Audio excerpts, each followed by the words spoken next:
Салам достор, байланышта Санчо Бей каналы. Эсиңиздерде болсо, буга чейин түшүнүксүз кубулуштар тасмасынын биринчи жана экинчи бөлүгүн көргөнбүз. Бүгүн ошого улай үчүнчү бөлүгүнө өтөлү. Кичинекей кыздар жашаган үйдө түшүнүксүз кубулуштар башталып, кыздардын бири башкаларга көрүнбөгөн элес менен достошуп үйдөгүлөрдүн жүрөгүн түшүрөт. Анда эмесе окуянын аягы кандай болуп бүттү, биргеликте чогуу көрөлү. Брось. Там ты что-то с ума есть. сошел? Ты Там не в можно себе. что-то разглядеть. Ты как те... Тасманын башында Кристи күйөөсү менен Наристе күтүп жаткандыктан ага ылайыктуу бөлмөнү ырастап жаткандыгын көрөбүз. Алар дубалдарды сырдашып балалуу болгондоруна кубанып, ар кайсы сөздөрдү сүйлөшүп тамашалашып жатышса, бир кезде Кристинин эжеси Кэти келет. Бул убак 2005-жыл болчу. Кэти башка жака көчүп жаткандыктан үйүндөгү кээ бир буюмдарын сиңдисинин үйүнө алып келип коеюн деп суранып, буюмдар жалпы үй бүлөнүкү болгондуктан сиңдисине бул буюмдарды ала берсең деле боло берет деп айтат. Көрсө кагаз үкөктөрдүн ичинде эжесиңди кичинекей кезиндеги тартылган видео кассеталар экен. Ошол мезгилде эле кадр алмашуу 2006-жыл башталып, Кристинин үйүнө уурулар кирип, үйүнүн ар тарабы чачылып, бирок үйүндө эчтеке жоголбой, бир гана Кэти таштап кеткен жертөлөдө турган видео кассеталар жок болуп кетиптир. Ошол замат эле биз 18 жыл мурун видео кассетага тартылган окуяларды көрө баштайбыз. Бул убак 1988-жылдын 9-айы, Калифорния штатынын Санта-Роза аймагы. Биз буга чейин көргөн Кэти менен Кристинин кичинекей кези. Кэттинин туулган күнү болуп, апасы Джулия торт ырастап кичинекей кыздын туулган күнүн белгилешип, конокторду чакырып жакшы маанайда олтуруп калышат. Бирок ошол убакта эле кичинекей Кристи жалгызданып бирөө менен сүйлөшүп жаткандай болуп, менин Тобби деген досум бар десе, үйүндөгүлөр ал нерсеге маани деле беришчү эмес. Бул каармандарыбызды камерага тартып жүргөн адам Джулиянын жаңы күйөөсү Денис, Кристи менен Кэттинин өгөй атасы болчу.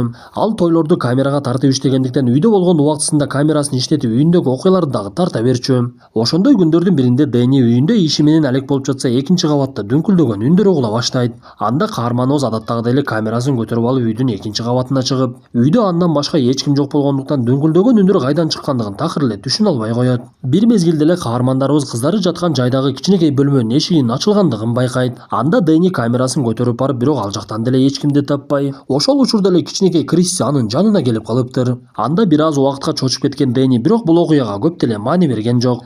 Биз ар башкабыз, бирок бизди бириктирип турган үй бүлөбүз. Үй бүлө бул жүрөктөрдү бириктирип турган эң ишенимдүү түйүн. О мобилдик операторунун үй бүлө премиум тарифы. Бул болгону 1990 сомго чексиз байланыш менен 3 сим-карта, секундасына 500 мегабитке чейинки ылдамдыктагы үйдөгү интернет жана телевидение. Бүтүндөй үй бүлөңүздүн мобилдик байланышы менен үйдөгү интернетти бир айда бир эле жолу төлөңүз. Үй бүлө ар дайым биринчи орунда. Кызыгы Дени камерасын кечинде аялы менен жаткан бөлмөдө дагы өчүрбөйт экен. Бир мезгилде алар камераны түз коюп алышып, ачык айтсаң уят, бирок жашоодо өтө керектүү нерсени башташып, бир учурда экөө тең токтоп калышып, жер титирей баштайт. Анда каармандарыбыз кыздарын көздөп чуркап, аларды карап турган камера жыгылып түштү. Биз ошол учурда үй титиреп, шыптан түшкөн чаңдар түшүнүксүз бир элеске түшкөндүгүн байкайбыз. Бир мезгилде жанагы элес жоголуп кетип, чаң кайрадан жерге түшөт. Эртеси күнү Дени болуп өткөн окуяларды карап жатып, биз көргөн элести ал дагы көрүп, Джулиге айтса, Джули бул нерсеге такыр маани бербей, ал нерсеге көп деле башыңды оорутпай эле койчу. Бул нерсе жөн эле сенин фантазияң болушу мүмкүн, андан көрө бул кассетаны өчүрүп салчы. Мен бул жерде аябай семиз көрүнүп калыпмын деп жумушуна кетип калат. Бир кезде Денинин жанына аны менен чогуу иштеген досу Ренди келсе, каарманыбыз Рендиге көрсөтүп, кадрдагы элести көрсөтсө, Ренди аны так эле көрдү. Анда Дени досу менен сүйлөшүп, мен акыркы күндөрү үйдө бир түшүнүксүз нерселерди байкап жатамын. Айрыкча бул нерсе кыздар жаткан бөлмө жактан чыгып жатат. Үйгө камераларды орнотот окшоймун деп Джули менен кеңешип, биринчи кичинекей эки кыз жаткан бөлмөгө камераны орнотту да, андан соң өздөрү жаткан бөлмөгө дагы орнотуп койду. Анда Джули бул нерсеге башында каршы болуп, бирок кийин макулдугун берди окшойт. Ошентип камера орнотулгандан кийинки биринчи түн башталып, бир мезгилде түн окумда Кристи ойгонот. Ал камеранын жанына келип түшүнүксүз адам менен сүйлөшүп, ал жерде бир аз убакыт турат дагы кайрадан ордуна барып жатып алат. Бул нерсени көргөн Дени эртеси дароо эле Кристи менен сүйлөшүп, сен түнү ким менен сүйлөштүң? Сен сүйлөшкөн адам камерага түшпөптүр го десе, Кристи жооп берип, ал менин досум Тобби. Анын бою аябай узун, ал экөөбүз сүйлөшүп турабыз. Бирок мен ал экөөбүз эмне жөнүндө сүйлөшкөнүбүздү айтпашым керек. Тобби мага айтпа деген, айтсам жаман нерсе болушу мүмкүн деп Денинин оозун ачырат. Анда Дени бул тууралуу дароо эле Джули менен сүйлөшсө, Джули дагы деле маани бербей, Дени, эми сен балалуу боло элексиң да. Кэти деле кичинекей кезинде түн бир убакта ойгонуп ажатканага барып уктап калчу. Бул жаш балдардын түрдүү кылыктары болот, ал нерсеге башыңды деле оорутпай эле кой. Бир-эки жумадан кийин кайрадан эле жок болуп кетсе, Дени бир аз өзүнө келди окшойт. Бирок ал кечинде кайрадан эле досу Ренди менен буга чейин тартылган тасмаларды карап, ал жерден бир өзгөчөлүктөрдү байкаганга аракет кылып жатса, дагы түшүнүксүз үндөр чыга баштайт. Анда Ренди камераны көтөрүп, Дени ал үндөрдү текшерүүгө жөнөдү. Бирок бул жолу Жули Джон гана Дэнини чочутайын деп бетине коркунучтуу бет кап кийип алыптыр. Ошентип арадан күндөр өтүп бир күнү кичинекей кыздар үйдүн короосуна чатыр тигишип, биз бүгүн ушул жакта түнөйбүз деп үйгө кирбей коюшат. Пятая ночь. 14 сентября 1988 года. Ошентип катардагы күндөрдүн биринде бардыгы укташып айлана чөйрөнүн бардыгы тынчтыкка бөлөнүп, бир мезгилде каармандарыбыз уктап жаткан бөлмөдөн сырткы бөлмөнүн жарыгынын жангандыгын көрөбүз. Арадан көп өтпөй эле жанагы жарык кайрадан өчүп дүңкүлдөгөн үндөр чыга баштап, Жули ойгонуп кетип эле Дэннини ойготуп кыздар ордуларына кайтып келишкен окшойт. Аларды бир текшерип койчу деп чыгарып жиберди. Бирок Дэнни кыздардын бөлмөсүнө барса, алар ордуларына кайтып келишпептир. Ошол мезгилде Дэнни жандырган сырттагы жарык өзүнөн өзү эле өчүп калат. Бул нерсеге күбө болгон Жули дагы эми чындап эле корко баштады окшойт. Бир мезгилде Дэнни кайтып келип, алар дароо эле чатырга барышып, чатырда кыздар аман эсен уктап жаткандыгын көрүшүп, аларды сыртта калтыруудан коркушуп үйлөрүнө алып кирип эле жаткырып коюшту. Эртеси күнү каармандарыбыздын үйүнө Жулинин апасы келип, ал Дэннини көп деле жакшы көрбөстүгүн түшүнөбүз. Анткени Дэнни көп деле акча тапчу маселе. Анда Жули апасына жооп берип, сиз анткени менен кыздарым аны жакшы көрүшөт, ал кыздарыма атасындай эле жакшы мамиле кылат деп Дэннини актайт. Ошентип буга чейинки болуп өткөн окуядан кийин каармандарыбыз үйдөгү камераларды көбөйтүүнү чечишип, Дэнниге бир ой келип шамалдаткычтын айлампасын чечип алып коет да анын үстүнө камераны орнотуп коет. Ошентип каарманыбыз бир убакта эң чоң бөлмөнү камерага тартып алууга мүмкүнчүлүк алды. Восьмая ночь. 17 сентября 1988 года.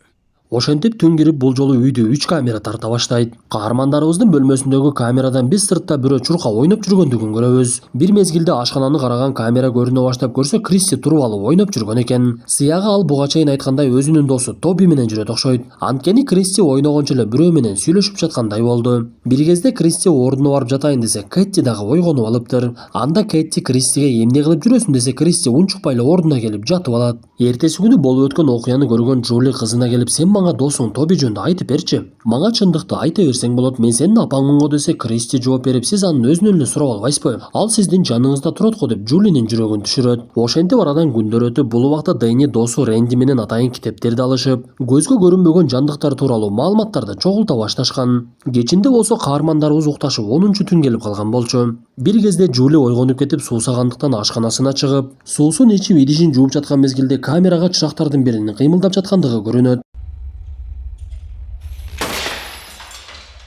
Бир мезгилде эле жанагы чырак жарылып кетип, ойгонуп кеткен үйдөгүлөр эмне болгондугун түшүнүшпөй, ток жөн эле көп келип кеткен окшойт да окуяга көп деле маани беришкен жок. Эртеси күнү Кристинин жанына Дэнни барып, алдагы Тоби жөнүндө сураганга аракет кылып, ойноп жаткан Кристинин жанына келип, сен мага Тоби жөнүндө айтып берчи. Ал азыр жаныбыздабы десе, Кристи ооба деп жооп берип, бирок ал сага айтып берүүмдү каалабай жатат. Анан дагы сиздин колуңуз ага тийип кетип жатат, анын жини келди. Абайлаңыз десе, Дэнни бир кезде камерасын таштап коюп ал жерден кетет. Бир кезде Кэти сиңдисинин жанына келип, сен кичинекей кыз турбайсыңбы? Кичинекей кыздардын гана көзүнө көрүнбөгөн достору болот. Сен жок эле Тобини дос кылып алдың десе, Кристи актанып, Тоби чындыгында бар. Ал азыр кичинекей бөлмөнүн ичинде, мен сага алдабай эле турамын деп Кэттиге актанат. Анда Кэти камераны коюп кана Тоби көрүнбөй эле турат го деп жанагы кичинекей бөлмөнүн ичине кирип кетсе, эшиги жабылып калды. Жүрөгү түшкөн Кэти эшикти такыр эле ача албай кыйкыра баштап, үндөрдү уккан Жули ал жерге келген кезде гана жанагы эшик ачылып кетти. Ичинен чыккан Кэти эшикти Кристи жаап койду деп эле аны тилдеп күнөөлөй берет. Кечинде эки каарманыбыз эс алганы барышмак болушуп, мындай учурда үйдө кыздарды карап турган Лизаны чакырышып, ага акчасын төлөп беришип, түнкү саат 10до кыздарды сөзсүз уктаткынын.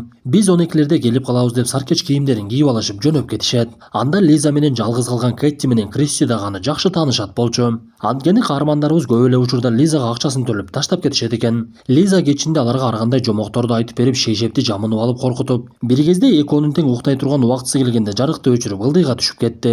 Анда Лиза ал жерде карап турган камераны байкап, аны менен саламдашып, андан соң олтуруп алып сабагын жасай баштаган мезгилде биз анын артынан ак шейшепти жамынып алып бирөөнүн келе жаткандыгын көрөбүз. Эң кызыгы, жанагы шейшеп Лизанын жанына келгенде ичиндегиси жок болуп кетет. Анда Лиза чочуп кетип, анын жанына шейшепти ким алып келгендигин түшүнбөй, аны көтөрүп алып эле үстүгө чыгып кыздардын уктап жаткандыгын көрөт. Мындан соң каарманыбыз камера жака келсе, аны бирөө түртүп жибергендей болду. Анда Лизанын жүрөгү эми чындап түшүп, үйдүн кожоюндарын бир жерде олтуруп алып күтүп, алар келген мезгилде мен эми кетишим керек, бардыгы жакшы, кыздарыңыздар уктап жатат деп эле шашылып чыгып кетип калды. Лизанын бул жүрүм-туруму каармандарыбызды дагы таң калтырды окшойт. Дэнни эртеси күнү гана болуп өткөн окуяны досу Рэнди менен видео тасмадан көрүп, Лиза эмнеден коркуп калгандыгын түшүнүп, окуяны мындан ары изилдөөнү чечет. Бирок ал Лиза менен болгон нерсени Жулиге көрсөтпөй коет. Анткени Жули бул нерселерди көрсө, камераларыңдын бардыгын алгынын деши мүмкүн эле. Катардагы түндөрдүн биринде Кристи ойгонуп каармандарыбыз жаткан бөлмөгө келип, эшикти ачып аларды карап жарым сааттай турат дагы кайрадан кетип калат. Ал экинчи кабатка чыгып камеранын жанына келип, мен сен менен болду сүйлөшкүм келбей жатат. Мен кеттим, болду уктадым деп ордуна барып жатып алды.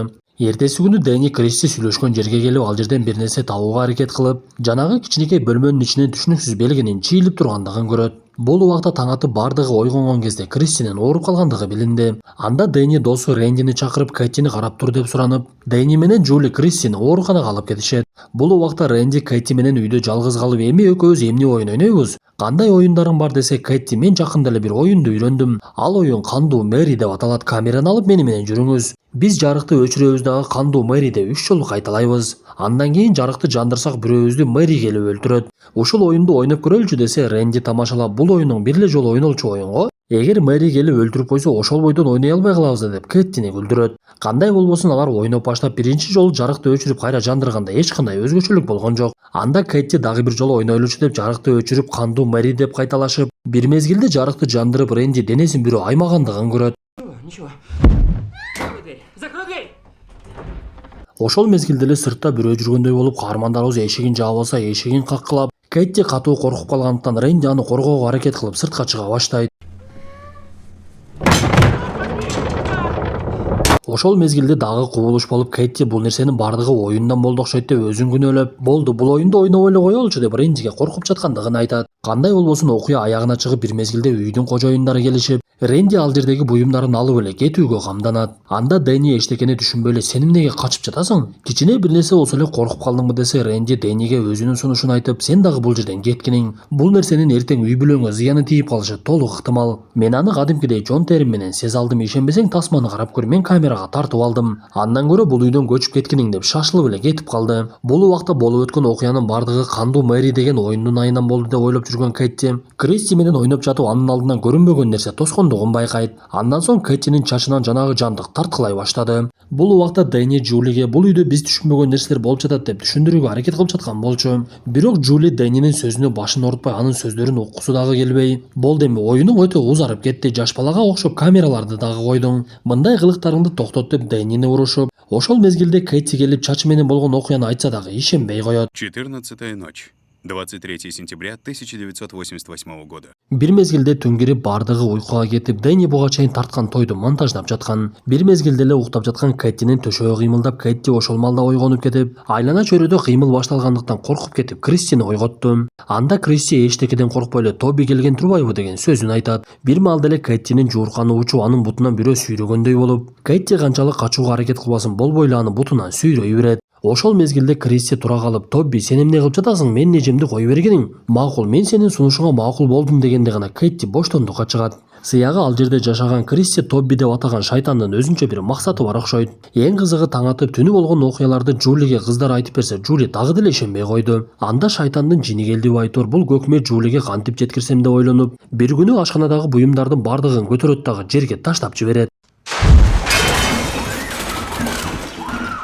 Ошондо гана өз көзү менен көргөн Жули үй бүлөсүн алып алып апасынын үйүнө кетти. Каармандарыбыз апасынын үйүнө барып окуянын бардыгын айтып беришип, ал жака жайгашып бир паста кеч кирип эле уктоого камданышат. Бул убакта Дэни дагы деле камерага тартуусун токтотпой жаткан. Анткени ал окуя аяктамайынча камераны өчүрбөймүн деп ниет койгон болчу. Ошентип түн уйкуга кетишип, бир мезгилде Дэни ойгонуп эле Жулинин ордунда жок экендигин байкап, эки жакты карап издеп жаткан мезгилде биз анын артында кара элес пайда болгондугун көрөбүз. Анда Дэни камерасын алып алып Жулини издеп жөнөдү. Анда ал кыздардын бөлмөсүнө кирип, алардын да ордунда жок экендигин көрүп эч нерсени түшүнбөй, Жулинин атын айтып кыйкырып үйдөн бирок эч кимди таппай коет. Мындан соң каарманыбыз сыртка чыгып терезеден Жулинин көлөкөсүн көрүп, кайрадан үйгө кирип, бирок үйдөн дагы деле эч кимди тапкан жок. Бирок жанагы бөлмөдөн каарманыбыз буга чейин көргөндөй белгилер чийилип туруптур. Анда Дэни издөөсүн улантып сыртка чыгып тамдардын бирин ачса, ал жакта бейтааныш адамдар жүргөн болот.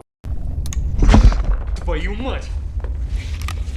Дэни эчтекени түшүнбөй эле кайрадан үйгө качып кирип, эшикти жапканга жетишип, тепкичтин үстүндө аялы Жулинин тургандыгын көрдү. Бирок эң кызыгы, каарманыбыз анын жанына барса, Жулинин буту жерге тийбей туруптур. Бир мезгилде ал Дэни жака кулап кетип, биз ушул жерде Жулинин өлүк экендигин түшүнөбүз. Бир мезгилде эле Кристи ал жерге келип калып, Дэни аны алып Бекингенге жетишип, бир канча убакыттан кийин гана Бекинген жеринен чыгып жөнөшөт. Каарманыбыз Кристи менен качууга камданып жатып, апасынын жанында Кэттинин ыйлап олтургандыгын көрдү. Анда Дэни Кэттини да ала кетейин деп анын жанына барса, Кэтти такыр эле башкача болуп кетиптир.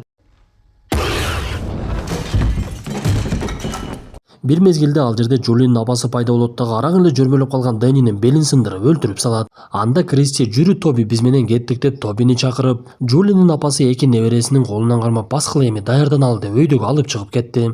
Ошол убакта тартып жаткан камерадагы сынып тасмабыз аягына чыгат. Достор, тасма жакса мыкты белгисин басып оюңуздарды сөзсүз калтыра кетиңиздер. Анда эмесе кийинки тасмадан жолугушканча ден соолукту жакшы карап, жаман нерселерден алыс болуу үчүн өзүбүзгө жана үй бүлөбүзгө дем салып жүрөлү.